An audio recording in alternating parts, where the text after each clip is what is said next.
Bueno, estamos acá en la Feria del Libro, tuvimos que venir a la sala de prensa porque estábamos buscando el tema de la luz, del sonido, para que no haya tanto ruido externo, así que estamos con Facundo Insaurralde, justamente que está en el stand de Cuyo y presenta su libro El Tero Grita siempre lejos del nido. grita siempre fuera del nido. Lejos. Lejos del nido, mira, ahí está. Bueno, y estamos con Facundo, ¿cómo te va Bien, Facundo? buena, ¿qué tal? Bueno, muchas gracias. Bueno, contanos de qué trata ese libro, ¿es una novela? ¿Qué es? Es un thriller psicológico, es una novela de suspenso, trata sobre la violación de una chica en los años 50, cuyas consecuencias llegan hasta nuestros días.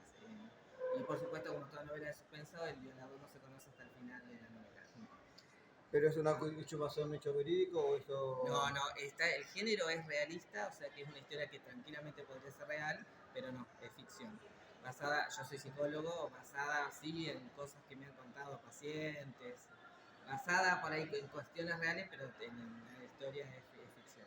Pero justamente vos venís de Mendoza y muchas veces en las provincias Sí, esas cosas son mucho más cotidianas y no desde ahora que se habla del género y todo eso, sino toda la vida fue así. sí, sí, la editorial es de Cuyo, pero yo soy de Concordia Entre Ríos, de hecho está ambientada en También en Concordia. Concordia, ahí también pasa. Sí, sí, sí, sí. Bueno, yo una de las cosas de la novela es que fui haciendo el tratamiento porque llega hasta nuestros días, cómo sucedió, cómo se lo entendía el tema en aquella época, finales de los años 50 del siglo XX, y cómo en la actualidad.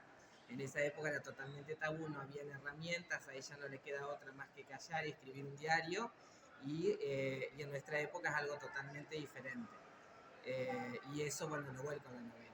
¿En qué cambia un caso como el que estás narrando de lo que era en esa época, en ese contexto y en el contexto actual?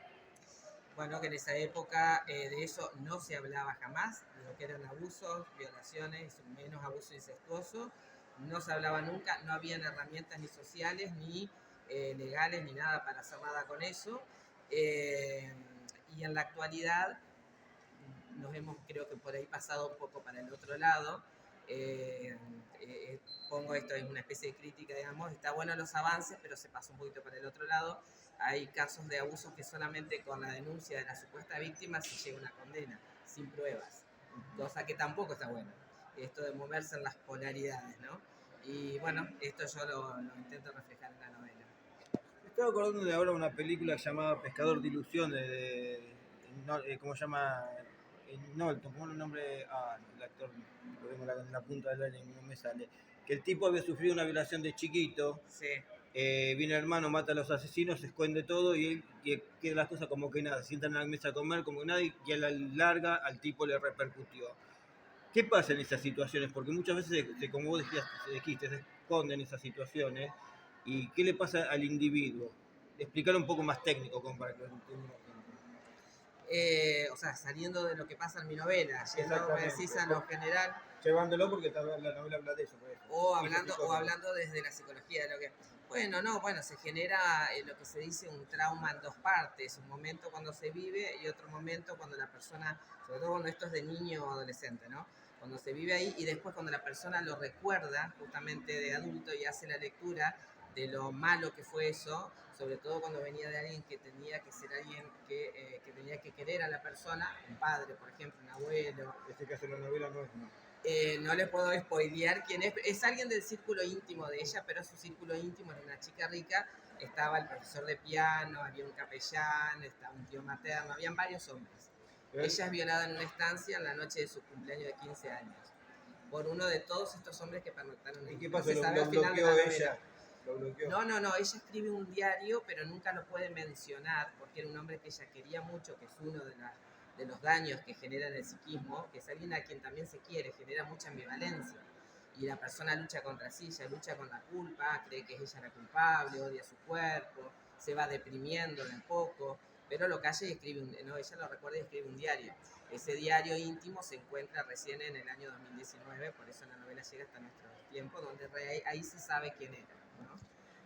Sí, ahora justamente estamos como ensamblando un poco la charla psicológica que vos Vamos estás a la contando. literatura a la psicología, que está Claro bueno. que justamente eso es lo que transmite, empiezas a ver, que empiezas a estar hilos y te empezás a través de esta novela, ¿qué pasa? A mí me pasó, por ejemplo, con Cementerio de Animales, con Stephen King, yo digo, ¿qué hubiera hecho yo en esa circunstancia? Y a veces uno cuando lee una novela, como es la que estás mostrando, Sí. se pregunta lo mismo, ¿qué haríamos, qué pasaría en estas circunstancias? Pero hay una cosa que me vino a la cabeza, por ejemplo, que en las cárceles es común la violación entre hombres, porque al no haber mujer, pero ahí se termina naturalizando eso. Bueno, justamente es algo que se naturaliza en todos los ámbitos. Quizás ahí es un lugar donde al día de hoy, quizás llevando a lo que vos traes, todavía sigue más naturalizado que en otros ámbitos.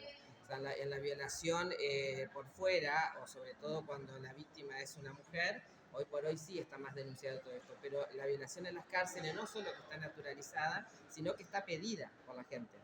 ¿No? Incluso dicen, ya se van a acordar de ese violador en la cárcel como una represalia, cuando eso es ya la pena, digamos, el código no habla de que la pena tenga que ser una violación. Y esto está naturalizado por la sociedad. Entonces, generalmente las leyes, más allá de la ley escrita, está la ley social y está atravesada por lo social. Entonces, sí, sería algo para repensar. ¿Por qué seguimos naturalizando ahí las violaciones o no se hace nada con eso? Que caso única cosa que de una novela que vimos hablando de ficción terminamos hablando de hechos verídicos que están transcurriendo, porque también la literatura te lleva a eso. Sí, Y ahora vos lo hablás desde el punto de vista de la violación de una chica. sí. Eh, ¿Te ha tocado, no te digo, no me lo pillé porque obviamente es secreto profesional, pero te ha tocado que han violado hombres, por ejemplo, atender vos como paciente? ¿Y qué pasa? ¿Cómo? Sí, y fue más o menos lo mismo. Sí, tuve un paciente violado por su papá y se presentaban las mismas cuestiones.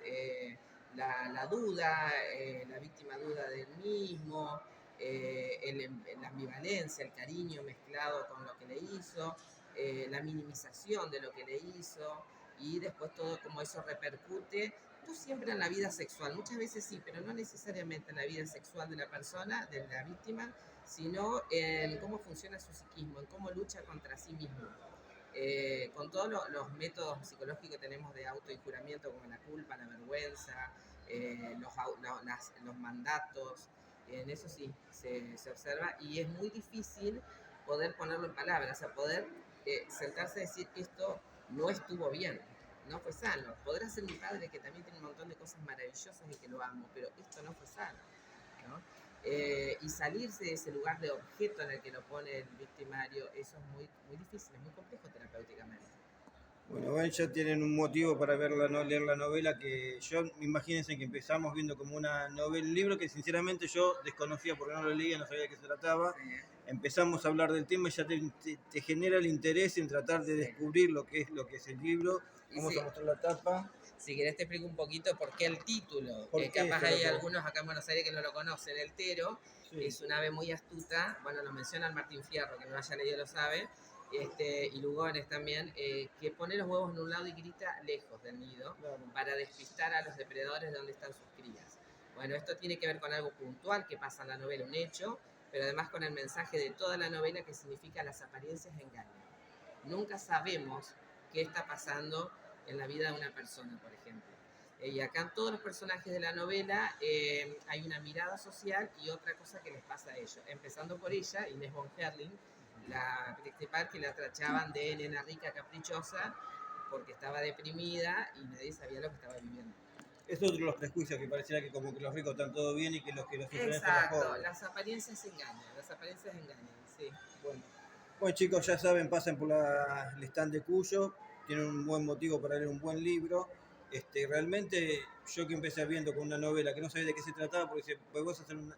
Y terminé interesándome en el tema y realmente es para sentarse y leerla y ver cómo sigue el tema, así que pasen y cómprenla directamente. Así que Bueno, muchísimas gracias y muchas gracias, Walter, por esto. Por esta bueno, nos vemos y seguimos en la feria. entrevista. Bueno,